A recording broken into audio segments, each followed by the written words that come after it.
This next section is a way that you can provide supports for all students. This is focused on your specific students and their experiences.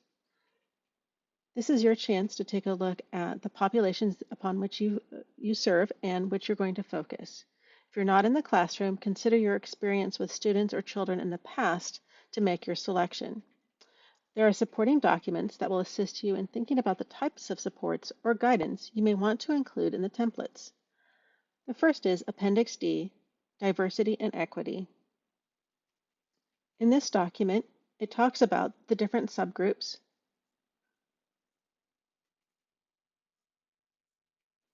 and then provides ways to connect for each. So for example, connections to the Common Core, inclusion in engineering, implementing effective strategies. It's a very deep document that gives you ideas of the different aspects of how you can support students. The other one are specific case studies, which I think you'll find more relevant. So for example, if I serve a lot of English language learners in my school, I will grab that document and it gives me a vignette and talks about how to support students.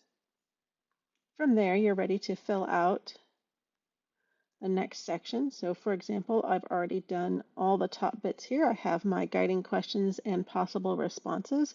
You can see I tried to make them as generic as possible for my little first grade example here.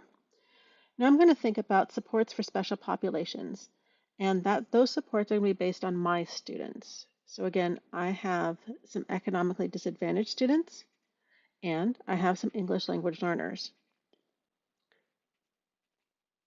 So it might be coming from both. Some strategies that can support is using images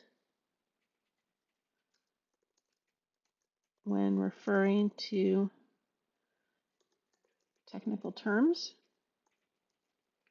And I would expand on this and talk about the types of images I would include and how that relates back. So I would give an example of a pattern and a picture of a pattern that you might see, whether that be a shape pattern or something that you would see in nature.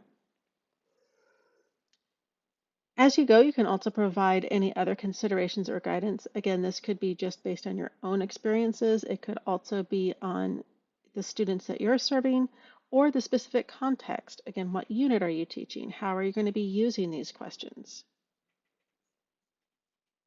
Then